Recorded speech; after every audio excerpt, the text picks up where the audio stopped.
समय की बात है। एक छोटे से गांव में दो भाई रहते थे। एक बहुत ही अमीर व्यापारी था और दूसरा एक गरीब लकड़हारा। माँ, मुझे भूख लगी है। हाँ बेटा, पिताजी को आने दो, वो लकड़ी बेचने शहर गए हैं। आज जरूर लकड़ियों की बिक्री हुई होगी। आज भी तुम खाली हाथ लौट आए। तुम्हारे लकड़ियां ना बेचने के कारण हमारा बच्चा भूखा रहता है। पिताजी, मुझे भूख लगी है। सुबह से मैंने कुछ नहीं खाया। अपने बच्चे को इस तरह रोते हुए देख लकड़हारा दुखी हो गया। उसने सोचा कि क्यों ना अपने बड़े भाई से थोड़े पैसे उधार ले लूं। मेरे भैया मुझे जरूर मदद करेंगे।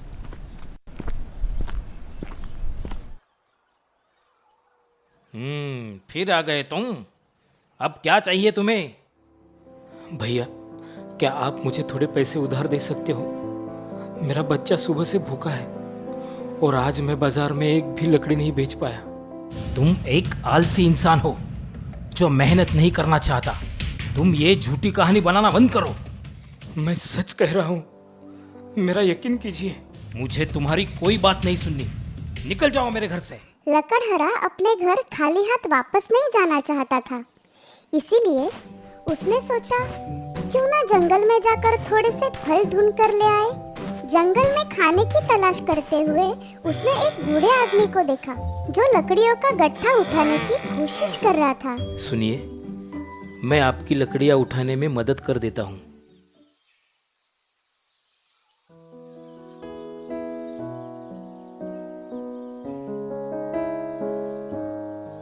क्या हुआ? तुम इतने चिंतित क्यों लग रहे हो बेटा? मेरा बच्चा भूख से रो रहा है और मैं आज एक भी लकड़ी नहीं बेच पाया। इतनी मेहनत करने के बावजूद भी मैं अपने परिवार को भरपेट खाना नहीं खिला पा रहा हूँ। लकड़हारे की कहानी सुनकर उस बूढ़े आदमी को बहुत ही दुख हुआ। उन्होंने लकड़हारे की मदद करने की सोची। शुक्रिया बेटा, मेरी मदद करने के लिए। मेरी मदद करने के बदले में तुम्हारे लिए मैं कुछ करना चाहता हूँ जिससे तुम भविष्य में बहुत ही तरक्की करोगे।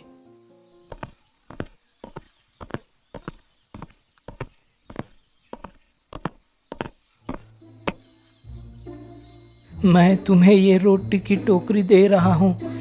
इसे बोनो के घर पहुँचा दो, जो कि घने जंगल में रहते हैं। इस रास्ते से तुम आगे जाओ, तुम्हें 3 फल के पेड़ दिखाई देंगे। जैसे ही तुम और आगे बढ़ोगे, तुम्हें एक छोटा सा घर दिखाई देगा। वो घर 2 बोनों का है। तुम्हारे हाथ में ये रोटी देखते ही वो तुम्हें तुम्हारी एक इच्छा पूरी करने का वरदान देंगे। तुम उनसे जादुई चक्की मांगना।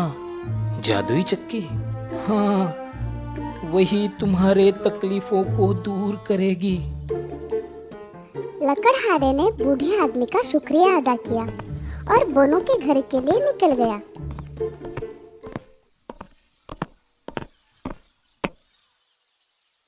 पर जैसे ही वो उनके घर पहुंचा, बोने उस पर आग बबूला हो गए। कौन हो तुम और तुम्हें क्या चाहिए?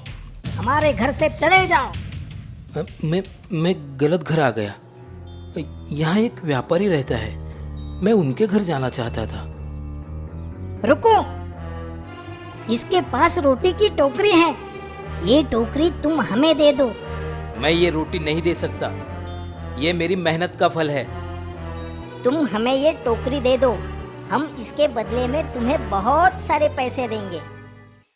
नहीं नहीं, मुझे पैसे नहीं, वो चक्की चाहिए। बोनो ने लकड़हारे को जादुई चक्की दे दी। ये एक जादू की चक्की है। इससे तुम कोई भी खाने का पदार्थ प्राप्त कर सकते हो। पर जैसे ही तुम्हारी इच्छा पूरी हो जाए, इस चक्की को लाल कपड़े से ढकना भूलना मत, अन्यथा इसका अंजाम बहुत बुरा होगा। जैसे ही लकड़हारा अपने घर पहुंचा, उसने देखा कि उसकी पत्नी और उसका बच्चा उदास बैठे थे। बिना समय गवाए उसने जादुई चक्की से थोड़े से चावल की मांग की। मुझे मेरे और मेरे परिवार के लिए चावल चाहिए।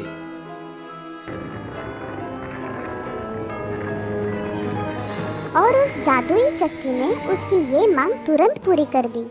लकड़हारे के पूरे परिवार ने खुशी खुशी भरपेट खाना खाया। जादुई चक्की की मदद से लकड़हारे ने काफी अनाज का उत्पादन किया और हर रोज पास के बाजार में जाकर बेचने लगा। उसने अनाज बेचकर काफी पैसे कमा लिए, अपने लिए एक बड़ा सा घर बना लिया और हंसी खुशी से उसका परिवार वहां रहने लगा। लकड़हारे के बड़े भाई से उसकी तरक्की देखी नहीं गई। वो किसी भी हाल में उसकी तरक्की का रहस्य जानना चाहता था। तुम्हारे इस राज को मैं आज जान ही लूंगा और तुमसे ज्यादा अमीर बन जाऊंगा।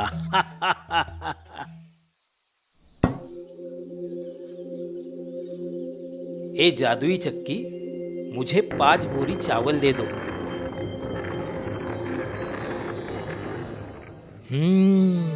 तो ये कमाल जादुई चक्की का है। इसे चुरा कर तो मैं बहुत सारे पैसे कमा सकता हूँ। लकड़हारा जैसे ही बाजार के लिए निकला, बड़े भाई ने मौका देख जादुई चक्की चुरा ली। चलो, हमें ये शहर छोड़ के जाना होगा। भाई अपने बीवी बच्चों के साथ जादुई चक्की चुराकर दूसरे शहर में भागने लगता है। बीच रास्ते में भी जादुई चक्की चलाने का मोह वो रोक नहीं पाता। बड़े भाई ने अपनी आंखें बंद की और जादुई चक्की से नमक मांगा। तुरंत उसकी मांग पूरी हुई, पर नमक का ढेर बढ़ता गया और उसे इस बात का पता नहीं था कि चक्की को कैसे रोका जाए। आखिरकार नमक के ढेर ने उसे और उसके नाव को डुबो दिया।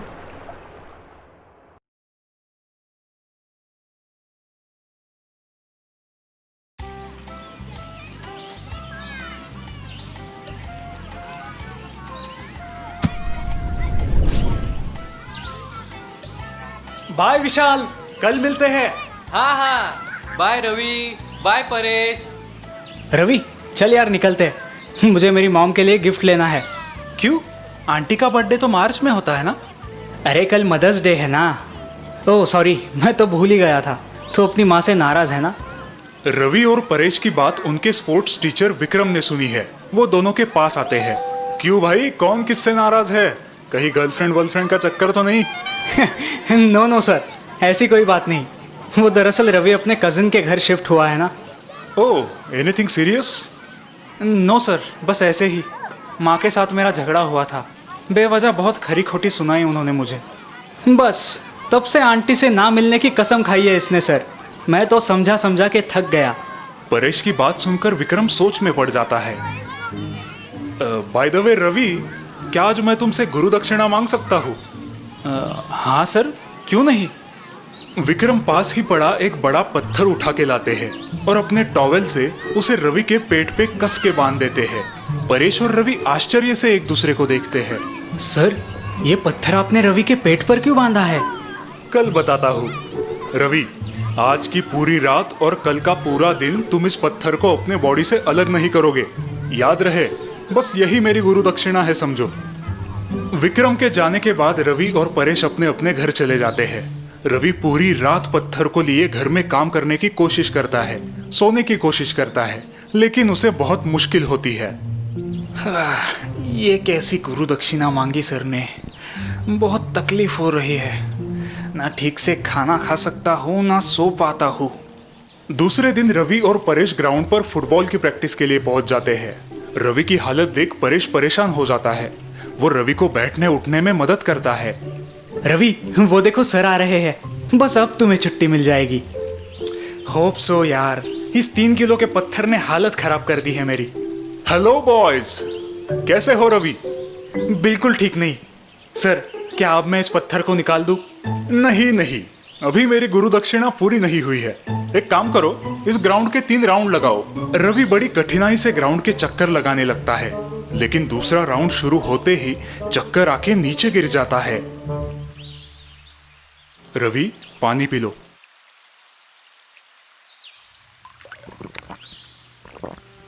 ठीक हो ना अब? Yes sir. सर, ये सब आपने किस लिए किया? क्या मुझसे कोई गलती हुई है? हाँ, अपनी माँ को समझने में तुमने गलती की है। आप कहना क्या चाहते हैं सर? रवि, तुम एक दिन के लिए ये 3 किलो पत्थर के साथ नहीं जी पाए, तो जरा सोचो, हमारी माएँ हमें 9 महीने तक अपने पेट में कैसे संभालती है, कितनी परेशानी से गुजरती है। I am sorry sir. आप सही कह रहे हैं सर, इसीलिए माँ को भगवान का रूप मानते हैं। बिल्कुल ठीक कहा तुमने परेश। और इस प्रकार अपनी गलती का एहसास होकर रवि अपनी माँ से मिलने घर लौट जाता है।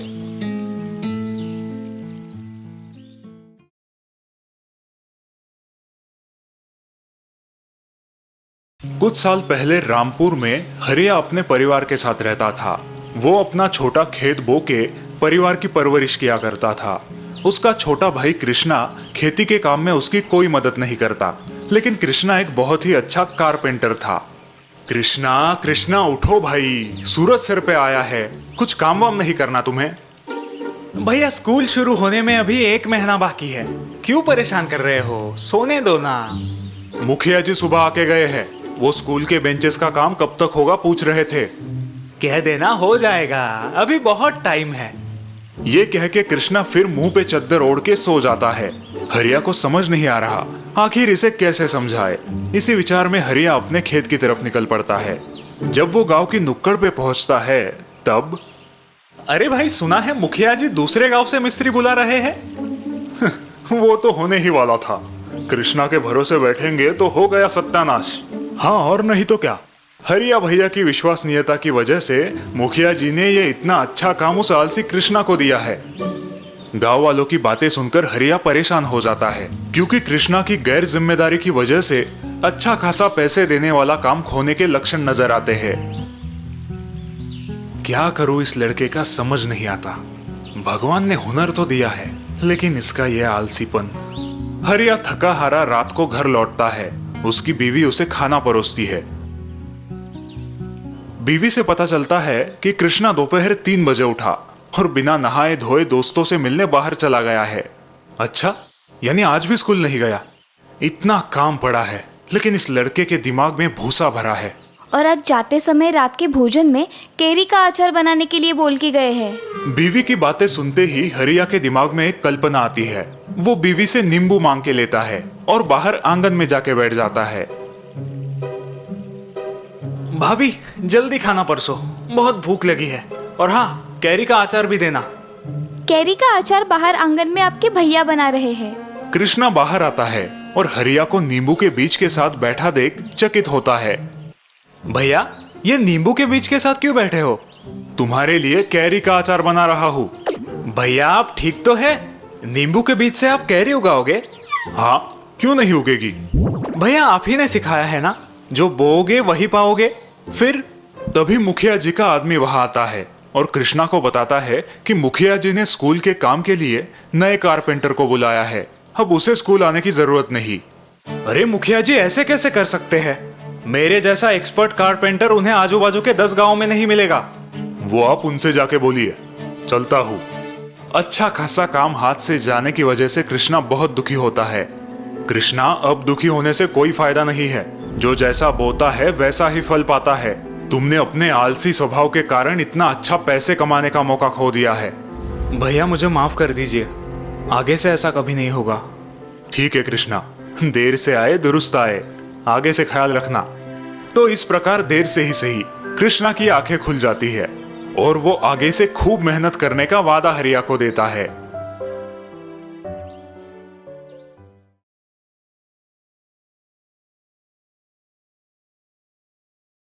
रचना एक उच्च मध्यम वर्गीय संस्कारों में बड़ी हुई अच्छी लड़की है।